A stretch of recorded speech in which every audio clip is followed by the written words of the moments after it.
Shushayeta, the dancing feet, and now a little lift over the top. Brilliant! Markel Shushayeta! Fantastic! Numbers are swelling in the bullpen, week by week. And if Bruce Dickinson wants more cowbell, we should probably give him more cowbell. Say, baby, I gotta have more cowbell.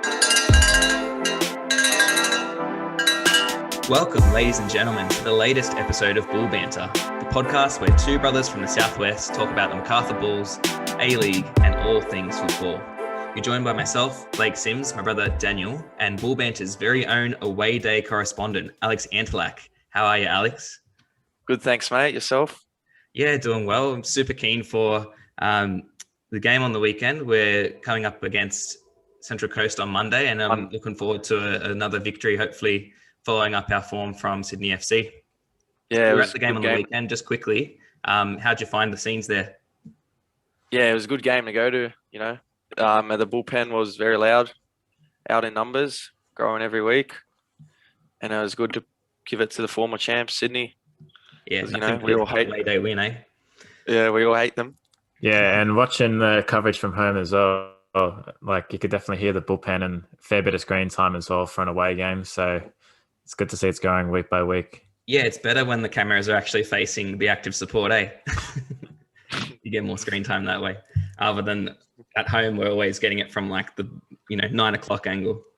Anyway, we better get jumping into this. So for our listeners, we've got a little bit of a different segment today. We're starting off by looking at our NPL 1 team, the Northbridge Bulls. And there's been a lot of consternation around them, I suppose, because a lot of people are thinking, why wouldn't they have a partnership with, either Camden Tigers or Macarthur Rams? But I think as we'll see as we go through this game, it's actually a decent partnership to have. So they got their season underway with an enthralling 2-2 draw at Sydney United Sports Centre against the Sutherland Sharks. And our goals were scored by Charles Mbaba and Rory Jordan. And we had some first teamers that were also taking part in the lineup. Daniel, do you want to take us through who starred for us there?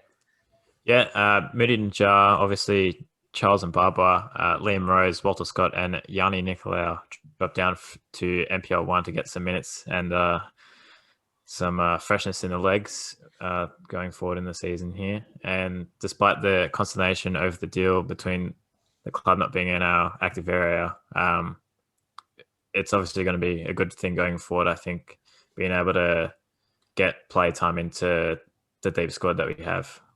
Yeah, it's better than, some other sides. You have them maybe playing this shortened season of the joke of the National Youth League, which is like maybe just over 10 games. Not enough for a young player trying to develop. And it's better than them just riding the final season as well. So this is a good way for us to, get young players playing with good quality first teamers, but also be able to test their skills against, someone who's at their skill level as well before they make that jump up into A-League. So we might go further into this. I'll introduce a few of the players who we might not know of yet, but could become starters for us in the next few seasons. So first up, we have Lachlan Sepping.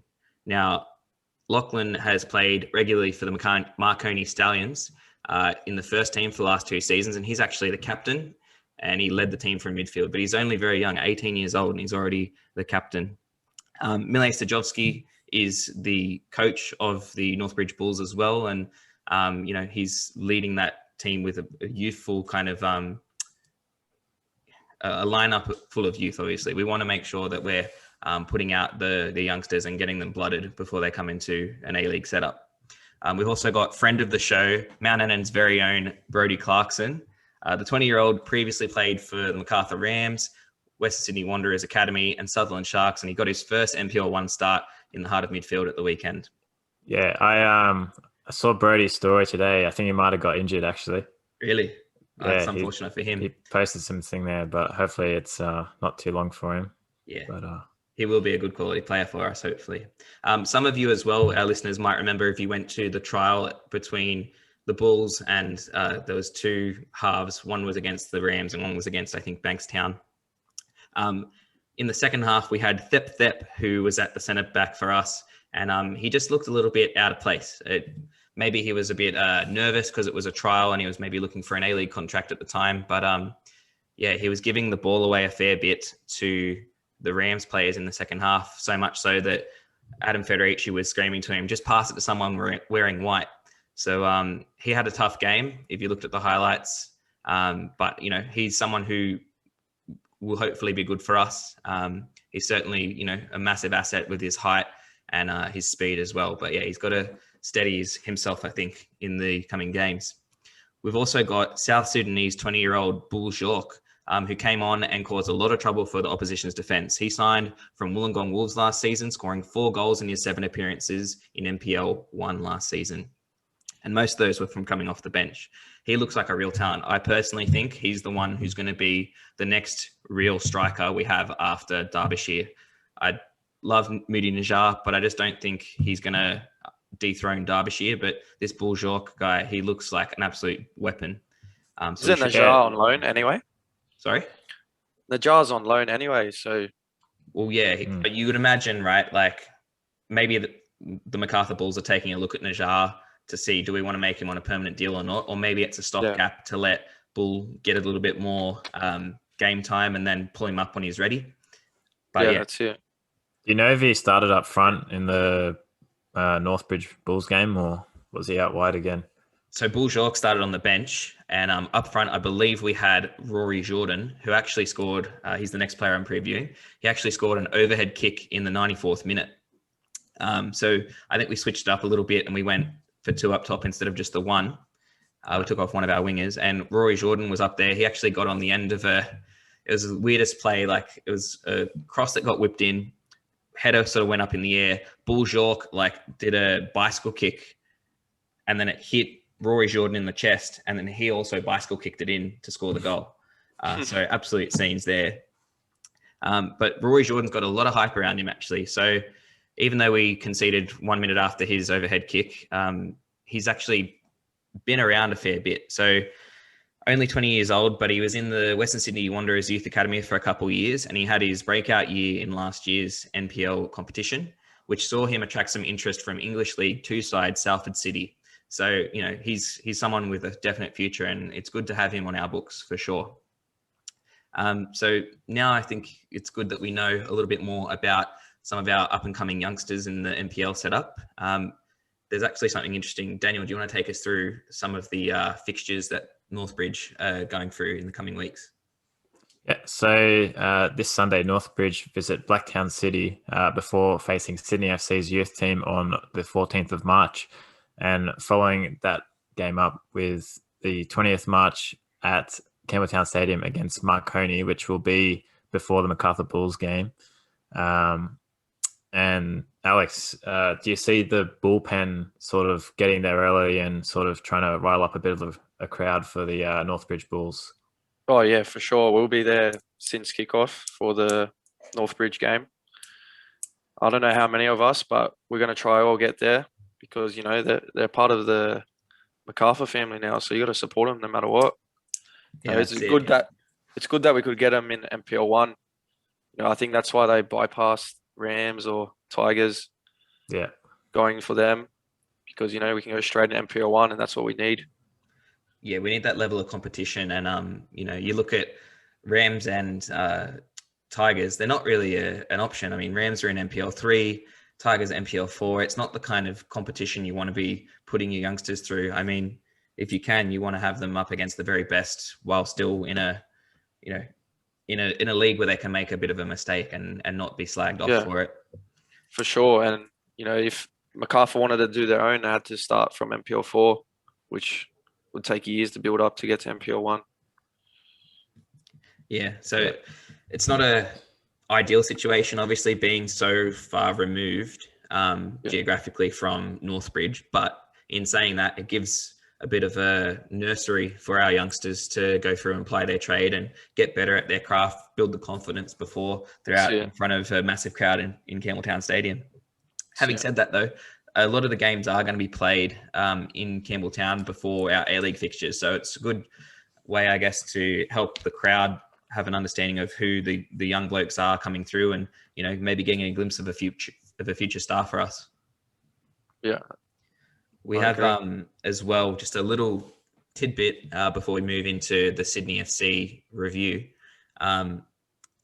I noticed on Facebook the other day that MacArthur Football Association has been advertising Western Sydney Wanderers games, including like the discounts and, getting a family pass and all that sort of stuff.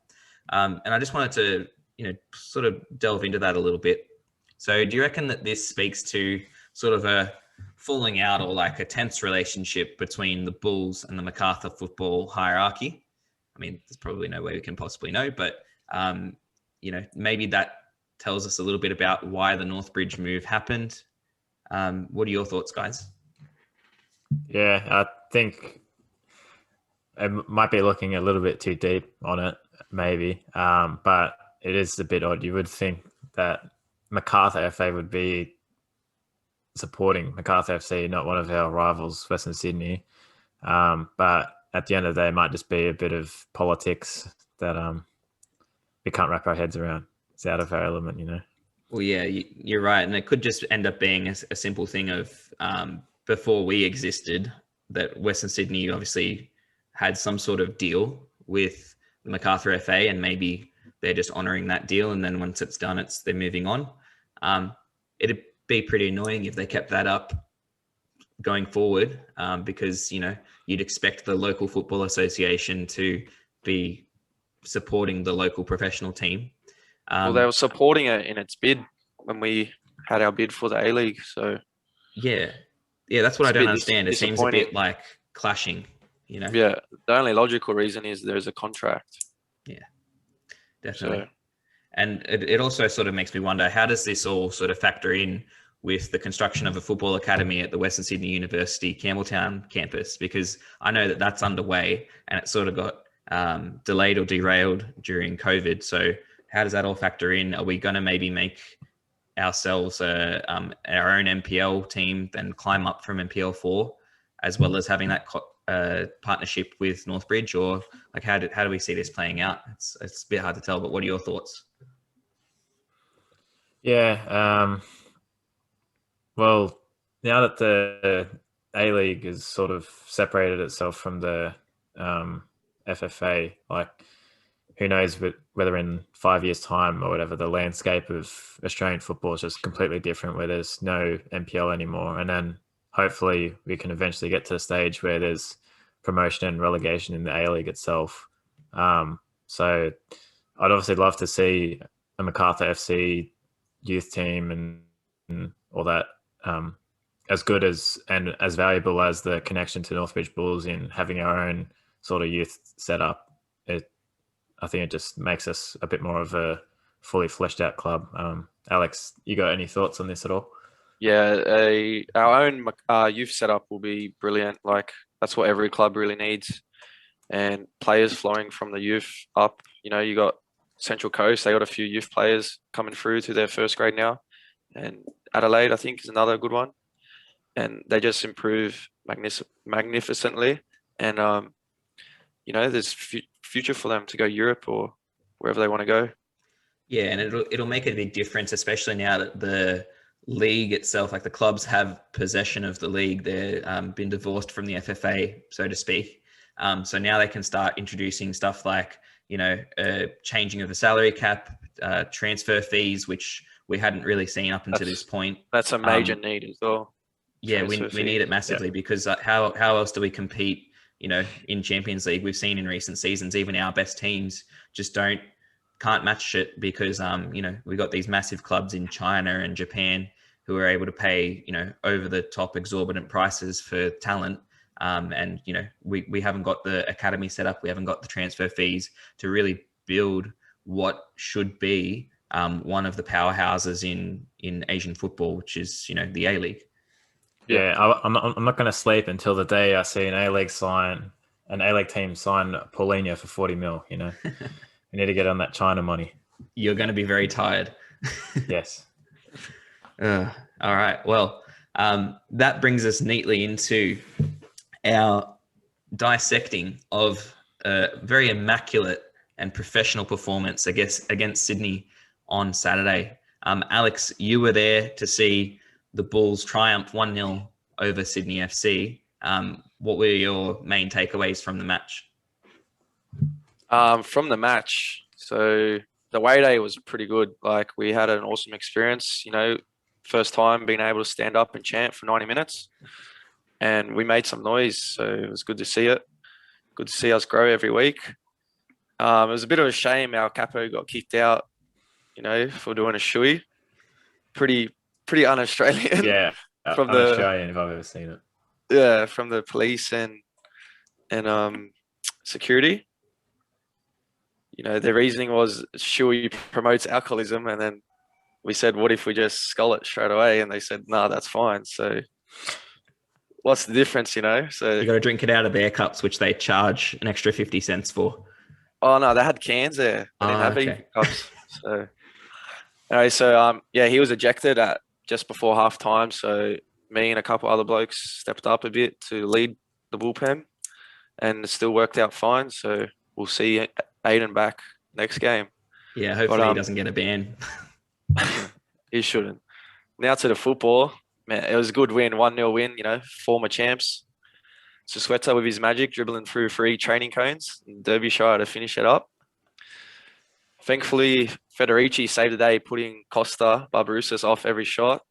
He could have sunk so many, but, Federici, mind game. I think Barbarousse is just seeing, the goal puts himself off. There doesn't need to be a keeper in there. He'll still miss, I think. It's just Federici mind games. Yeah.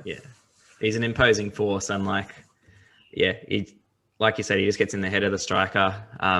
Someone with that much experience, he doesn't go down early. He makes the striker make the decision, and often it's the wrong one or the one that he wants them to make. So he can. Yeah, that's it. I was a bit disappointed when Sydney were man down, and we didn't really attack the game. We didn't kill it off. We left it open at 1-0. Like, not an easy counter attack. We did hold the ball. But I didn't mind the conservative option, coming from a 4-1 loss and then playing the former champs who can score at any time. It was best to just keep the ball and hold possession. Yeah. What do you think? Yeah, I mean, the way I sort of saw us, the way we lined up, I think was a lot more of a defensive posture. We had people like Golek, McGing, Milligan in centre back, Lockie Rose not starting. They're all sort of defensive, minded options and decisions that were made by Milicic there. So I think really what it was, they didn't want to cop another 3-0. They didn't want to have someone sent off. It was a much more conservative approach, and it's not like we're used to seeing them play, because I don't think that in their heart of hearts, they probably thought we can definitely dominate Sydney for 90 minutes like we think we can with most other sides. So we adopted a more defensive stance, and it paid off for us. I mean, that goal, when it went in, it was just, like you said, a bit of magic from the sorcerer Sisaeta. Absolutely amazing from him. That solo run just made them look foolish. But then after the finish, we basically shut it down. I wouldn't say we parked the bus, because, that would be sad against 10 men. But what we did do was, when we were possessing, we were a bit more reluctant to go forward. We were happy to just make them chase us all day. And I think that, we were used to that style of play. It didn't really allow them to have any good, meaningful possession in our half. And, it really paid off for us, because, if we're a side that can protect the lead, which we hadn't up until this point really been able to do effectively, that's something that, we can carry forward. That's the kind of thing that champions do, when they go, we could be in trouble here, let's just kill the game. They can do that. And, they did it extremely well. I thought it was a really professional performance, despite some of the comments that you see online about, they couldn't even score against 10 men, or, they played really boring football. That doesn't matter. What matters is, we scored a great 3 goal points. and we were able to get 3 points. Absolutely. Yeah. Yeah, I'd have to agree with you there. Obviously, I would have liked to see us score at least the second one, just to have that breathing room, because you never know what Sydney can pull out of the hat if they decide to shoot on target for once. Yeah. But yeah, looking early on in the game, we could have easily been 3-0 down by halftime. Like, before that sending off from Metre, and obviously our goal for Derbyshire, like, Wood had an open one-on-one and passed it straight to Federici. Barbarousse has had countless one-on-ones that he couldn't put past us. And then Metre himself hit the crossbar. And also we could have had our own sending off if VAR wasn't such a bipolar. I was very lucky. I was screaming at the TV like, Milligan, you bloody idiot! Like, what are you doing? It seemed like he reached around him and just like completely coat hanged him. Which we're just lucky that VAR was on our side because Milligan, you can't do that, mate. Like, I honestly think he's a great player, but man, his psychology in terms of like when someone runs past him, he doesn't like it. He doesn't like it at all. We were lucky in that regard. In terms of the reason why Sydney were able to get so many good opportunities where they could have been 2 or 3-0 up, do you think that was down to their quality or our poor defense? Like, what do you think is the reason why we were so open? We were caught out a few times there, and we've seen it regularly throughout the season where our fullbacks get a little bit too high and then they can just run at our 2 centre backs there. But then half of it is, we should have been, a bit more hesitant defensively and just not look to push too far forward. Then other times you have moments of brilliance from Ninkovic, even though everyone sucks him off, but he's good. Like just beating 2 people, evading a challenge from Susieta, I think he did once, and then playing a retray through for that one. But I think that's one of the things that happens when we press so high to get the territory, so that we can play our possession game when we have the ball. We're maybe a little slow to transition back into a defensive posture, and maybe just a little, I guess, stagnant or playing a high line. I think is a difficulty for us because we don't have the fastest centre backs, and against a team that has a lot of pace in the likes of Sydney, they can easily exploit that if they're getting it deep in their half. And it's the same sort of thing that I guess Mariners did to great effect against us as well. So it's not only going to just watch. I don't think anyone was culpable for those chances. Like, there was no massive stuff up, but it's just a risky run when you play the way we want to play. We might look a little bit further into the goal itself because we got to enjoy the good moments, and that was certainly one of the best moments of our season thus far. The Susieta goal, making Sydney's defenders look absolutely foolish. And there's an excellent bit of commentary that Daniel's going to pull up for us right now of Bernie Wong from True Australian Football Fans. Let's hear it. So it falls to Susieta. He's going to twist and turn and gets past Patrick Wood. He'll get past Retray too. Oh my goodness! Who did he to Derby? How did he do that? Susieta has plucked the rabbit out of a hat and has placed it onto the boot of Derby C. Oh, there we go, the bullpen. But yeah, I think that was everyone's reaction when we saw that goal go in. I was watching live and I was like, he beat one. I'm like, oh, okay. And he beat another one. And then just magic. Absolute You're just magic. thinking, like, when you watched it, like, is he just going to go all the way? Is he going to dribble past the keeper as well? Like, he could have done it. He was just absolutely magic on that run. I mean, the way he was dancing around on the sideline, beats 1, beats 2, squares it across for Derbyshire. Just what a goal. And speaking of Derbyshire, he's now, I think, joint top of the Golden Boot ladder with Jamie McLaren. Do we actually think he can go all the way? Alex, do you think that he's shown enough to be able to say he's a definite contender for Golden Boot this year? Yeah, for sure. He just needs he's hit a post, a crossbar a couple times, a bit more luck his way, and he's up there by himself in the Golden Boot ladder.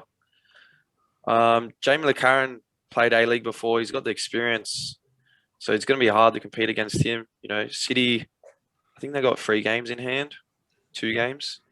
So there's a chance for him to overtake. But at the end of the day, yeah, he can compete for it. Will he win it? That's a different story. Yeah. Well, he seems to get goals just out of nowhere, like a proper poacher. And obviously, if we're feeding him all season long, he's going to rack up at least. I think he can get at least. 20. 20 if we're lucky. Another hat trick later on in the season and definite 20. Yeah. And you know what? Clubs need those kind of players. Every sort of championship side has that one defining striker that most of their goals came through. We're not the kind of side that's going to have, several different players scoring 5 each. It's going to have to come through him. So keeping him fit, feeding him the chances, which sometimes we haven't been the best at, is going to be really important for us this season because he's proven that he can finish. But it's whether he can actually affect his play. I guess he's a bit like McLaren in that his general play doesn't really factor into our style very much, but he's there to get on the end of things. And it's about, can we give him the best service? Daniel, did you want to take us through the retro red? Yeah, so that red card, he catches McGing, studs up, jumping in. I think it's always a red. Obviously, Sydney was a bit butthurt considering Milligan was still on the pitch and that Golek's volleyball on the sideline there didn't get punished with at least a yellow card. So much so that Korako got a yellow card, but definite red for me. Any thoughts on that one, Alex? How'd the bullpen react to that one? Oh, we couldn't see the tackle exactly because it was against us, but as soon as we saw the red card, it was like almost scoring a goal. So it was good for us. And then seeing Koroko get yellow carded off again, Going absolutely mental. That's it. Yeah, it seemed on the replay there like, he's just late. There's not malicious or anything, but you can't go in studs up like that. Yeah. And especially if you make contact, even if it's really minor, you can't expect to stay on the field. It was just that McGing was there quicker, maybe Rattray having just missed a good opportunity a little bit earlier and also getting absolutely trounced by Susieta. Maybe he's thinking, I want to get the ball back. I want to do something for my team, but he was just too slow. And he had an early shower. Yeah, and it seemed like that foul sort of sparked a bit of, bit of anger and a bit of energy in McGing there because he went on to have a pretty damn good game. Yeah. Oh, I was so amazed by his performance. Hey, I didn't expect it from him.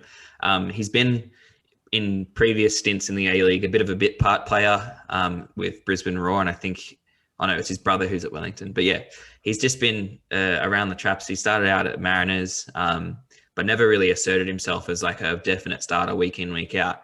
But if he can continue to play the way he did on the weekend, he's going to be, the king of Raby. He's going to be our starting right back. I think he can actually, if he keeps it going, he can push Frenic out of that starting spot. He actually made the team of the week as well with Benyat. So, yeah, big love for the Escal Park Junior there. Up the Wolves. Yeah. He put Derbyshire on a platter around the 70th minute mark, and he was putting in some quality crosses, always getting in behind. He was moving the ball well.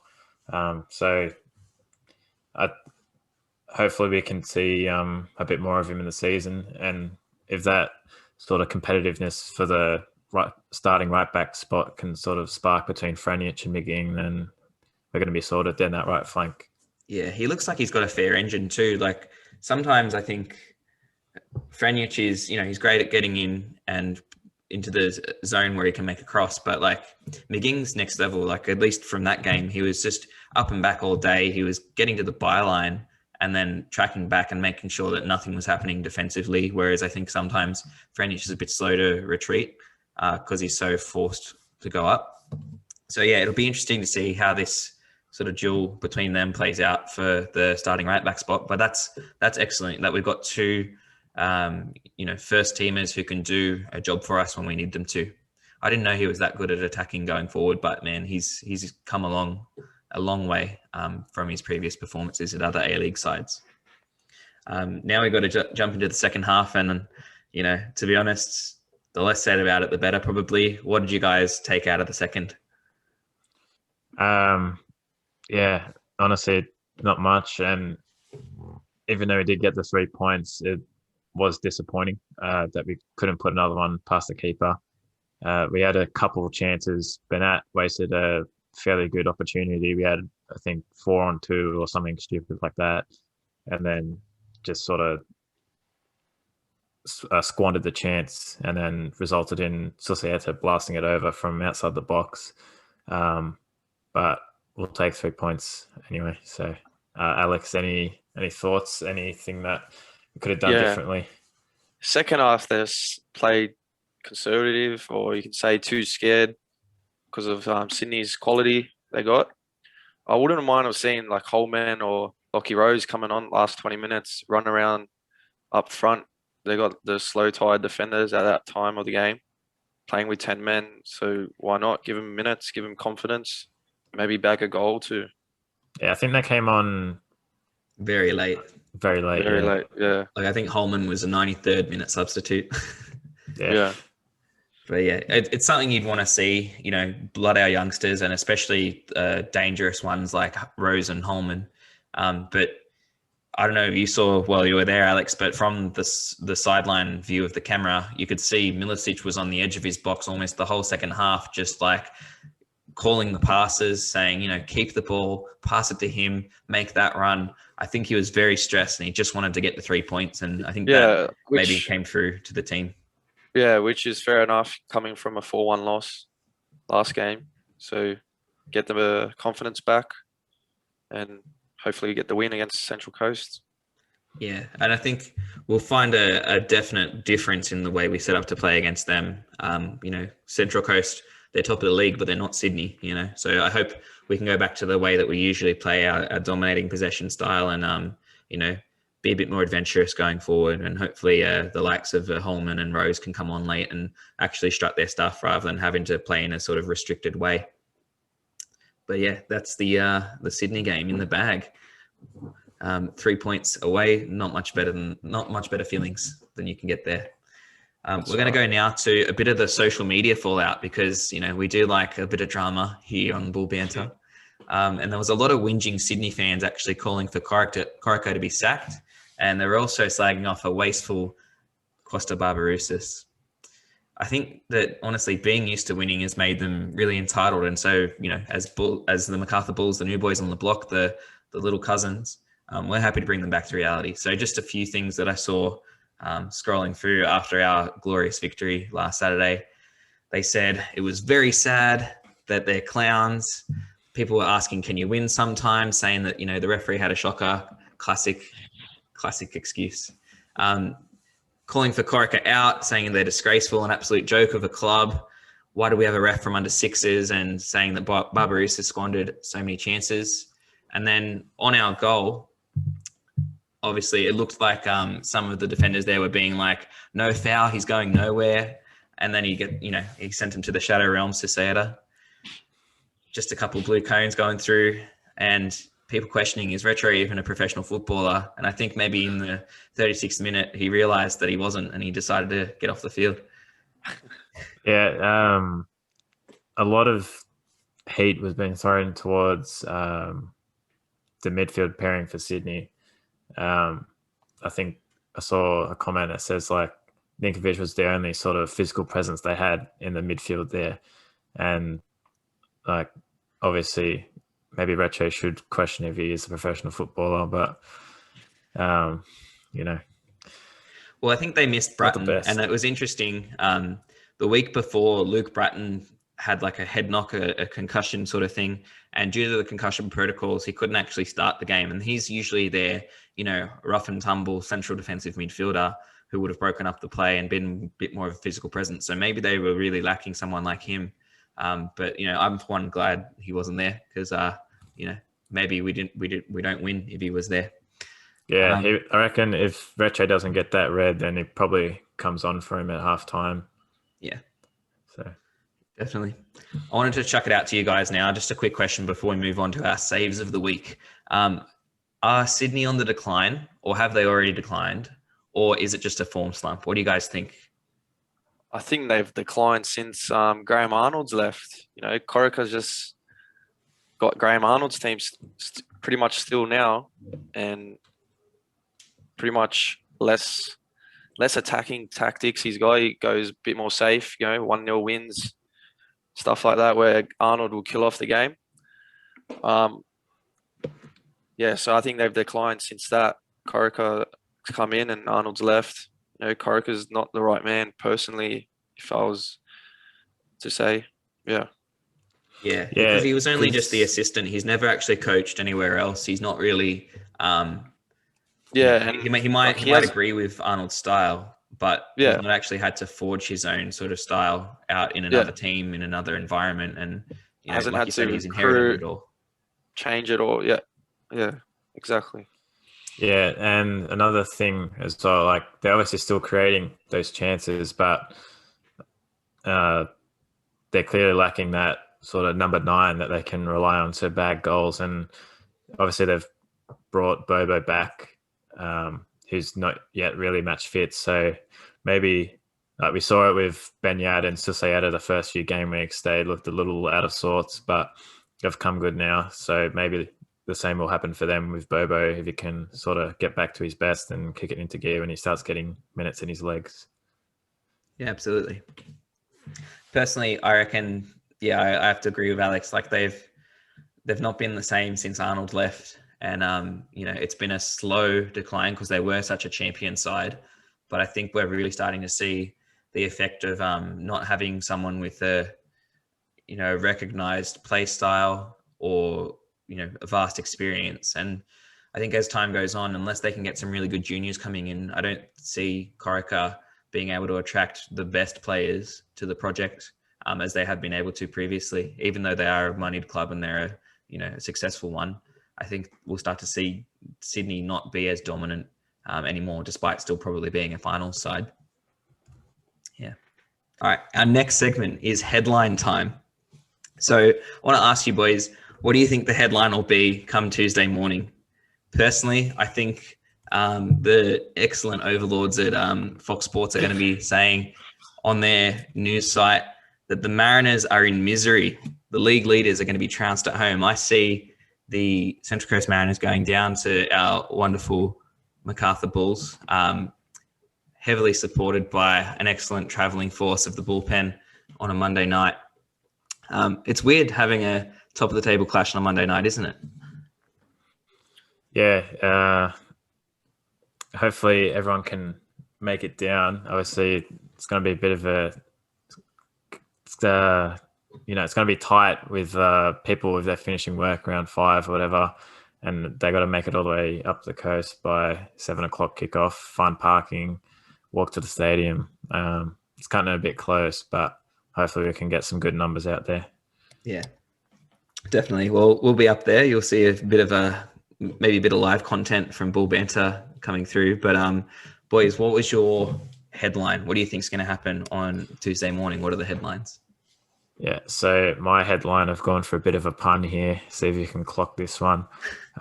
Mariners source another late goal to secure a point at home.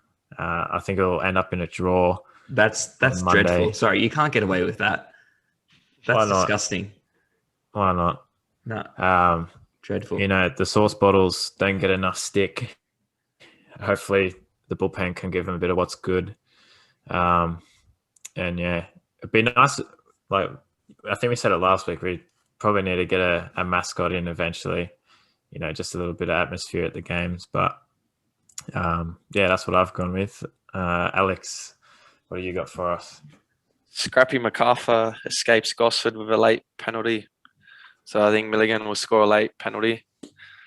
Maybe 90th minute, 95th minute, even better.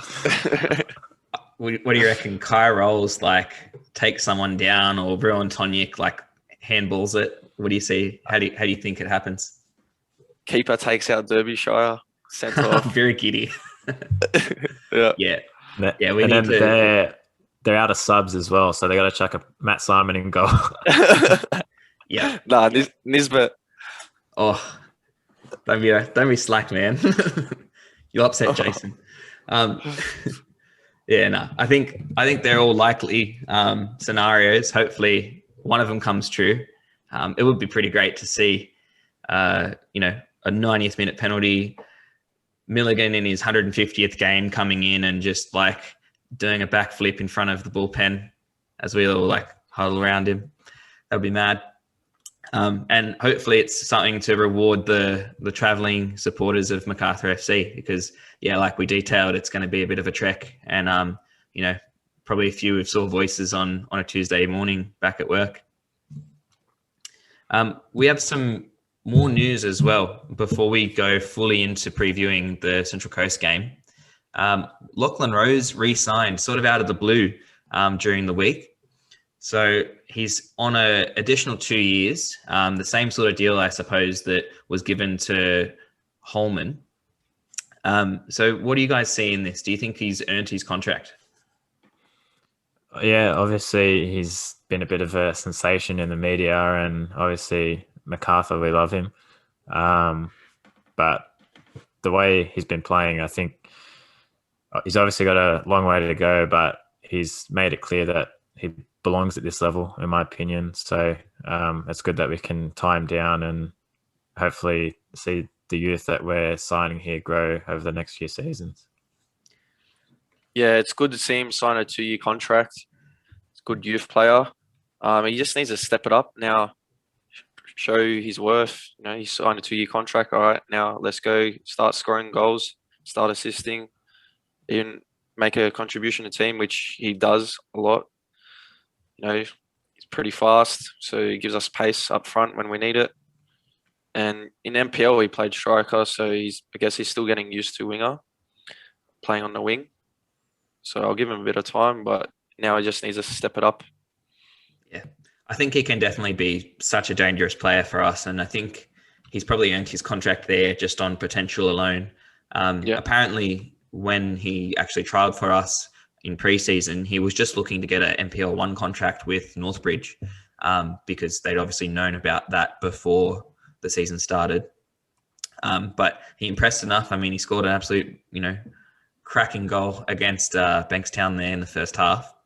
And since then, it's been a bit of a meteoric rise. He captured a lot of attention in the opening fixture against Wanderers, where he scored a offside goal and was extremely dangerous. I don't think they knew too much about him, and he sort of surprised people. But since then, you could say he's waned a little bit. Maybe he's becoming a bit predictable. Maybe people have figured out sort of what his moves are and what he's likely to do. But I agree with you. I think he's still sorting himself out, getting used to what we need from him, and what his role is in the team. But he's certainly dangerous, and he just needs to keep slotting them those goals away. Yeah, those first few games, he really looked like our only attacking outlet, just sort of before we found our legs as a team and sort of got our play style together. He looked like the only thing we had going forward before we worked out how to use Derbyshire, how to use Susayeta and Puyo. That's our front 4 players just completely new to each other, still needing that time to sort of gel and work together. So, those first few games alone, he just looked $1 million. Yeah, I think one thing that would be really helpful for him, and I don't know how much it affects his actual style of play, but if he can just get on the weights a little bit, maybe pack on a few kilos, and then he's not pushed off the ball so easily. He can be a bit stronger, because I think sometimes, a defender will just see him and go, right, well, if you're going to try and dribble around me, I know I can just hold you off, if he tries to kick it around him and go. So he has to sort of maybe be a bit more inventive, but, he's got that in his wheelhouse, and I'm sure he'll come good for us, just give him more time. We just got to be patient with him. Now, we're going to move on to previewing an all-important match, the top-of-the-table clash on Monday against Central Coast Mariners out at Gosford there. So how do you guys see this playing out? How do you think Central Coast will line up? What are the tactics going to be from us? What are we going to look to do to try and get 3 points there? Yeah, Alex, do you want to take us to what you think Central Coast is going to come at us with? They're going to play their usual style, sit back, counter, especially against us. We like to hold the ball. I like to see us start more attacking. So I think Meredith, Frenjic will come back in. Milligan will stay at the back. and get Puyol and John Rube on at the same time. That way we get the numbers up forward. You know, if they're going to sit back deep, it's what we need, those creative attacking players. But also we need to be disciplined in transitioning back to defense. Yeah, and as you said there, getting those sort of attacking-minded players in the midfield, I think that's going to be pivotal for us. Central Coast tend to do a similar thing to us, where they have a deep-lying playmaker that sort of fills in between the centre backs. I think in the Adelaide game, it was Bozanic who likes to drop deep, and then they get their fullbacks forward, similar to us. So that only leaves one centre mid for them in the midfield. And if you've got a 3-on-1 in the mids there, then we should be looking to get the ball through there more often than not. Yeah, if Milicic times his subs really good, you know, because you got Cool off the bench from Mariners. I think he's top goal scorer as well. Yeah, he's crazy form. Got to stop him somehow. Yeah, I think that role really suits a player like him who's, you know, on the younger side. He's not got the burden of, I have to score a goal because I'm starting. He can just come on and just cause havoc, just throw himself at the wall for 15, 20 minutes. And he often pops up with a goal. So he's going to be very dangerous. We're not going to see this one out unless we're well up before like the 70th minute. I think it'll probably come down to the wire, and it could well be a penalty in the 90th, like you said, Alex. Do you think, obviously we've had plenty of games against counter-attacking sort of sides. We've seen us sort of get dismantled by it against Western United, sorry. Yeah, and obviously earlier in the season against Mariners at home. Do you think we're going to learn from our sort of lessons? Like, I'm hoping we do, but I think if we learned anything from the Sydney FC game, it's that Milicic can flick the switch. We can actually just conserve in possession, if that makes sense. Obviously, it worked well against 10 men. How it'll work against 11 might be a different story, but we won't be so far pushing forward if we don't need to be. And that's why I think personally, the first goal is going to be incredibly important for us. When we played against Central Coast at home, they kind of got a goal out of nowhere. And that just pushed us more forward. So they looked dangerous every single time they went forward. I think if we're careful, where we push forward when the chance is on, but we don't overextend ourselves, especially our fullbacks. We don't want to get them to the byline every single time because, as soon as it turns over possession, Central Coast are only going one direction with it, and that's forward as quick as they can. In saying that, we can't just possess the whole time either on the halfway line because Central Coast have this. I mean, they've got a couple of really key players. Daniel De Silva and Josh Nisbet are excellent dribblers. Matt Simon always puts himself about, makes himself a nuisance. And there's Marcos Arena, who is very dangerous, even if he's a little bit slow, but he knows where to be at the right time to get a scoring opportunity. So we've got to look out for them. Plus, from their midfield, Central Coast can really affect a good deep press. Usually when someone like a Benyat will be passing back to our centre-back or back to keeper, Bozanic will follow that deep pass and put the pressure on the person receiving it. And then they've got to do a quick pass out wide usually because, if that's our last centre mid who's just passed it backwards, our other centre mids are usually trying to find space or conserve some energy. They're not usually in receiving position. So Bozanic follows that pass like really intently. You've usually got the two strikers up front for Central Coast anyway, so they're already occupying it. And then you've got to go out wide where Daniel De Silva and Josh Nisbet usually pick up the right or left backs who might not be in position straight away to receive the ball. So often what happens is sides will either lose the ball to one of those people that are pressing. They'll have to kick it long and lose possession anyway, or they'll make a dangerous pass in the midfield, which gets gobbled up by someone like Gianni Stensonis. So we've got to be careful of that. We've got to make sure that we're able to evade the press when it's on because they actually do play a little bit more smart than just sitting back and countering. They know when to activate that press. So we've got to be really careful and not just sit on our haunches, but look to play our game, attacking, putting them under the pressure, dictating the pace. And I think if we do all of that, we can get out of this with 3 points and really put pressure on them as the leaders. I think this will tell us a lot about our season, if we're actually championship contenders or if we're just a good side that's going to make the six. Time will tell, but it's going to be a very interesting, interesting match on Monday night. Yeah, I agree with your last statement there. This will make or do our season. We should still make finals, but if we're title contenders, it's a must win. Yeah, definitely. And I guess obviously the last few game weeks, Mariners have had sort of goal fest. They've had a lot of 3-2 wins this season, or 3-2 losses even. Coming Monday, do you reckon we'll see a bit of a goal fest? I think we'll only see maximum 2 goals. I'm predicting a 1-1 draw, but how do you see it playing out, guys? Yeah, I think that it won't be as high scoring as our game against Western United or against Adelaide. I think Milicic will be a bit wary of the counter.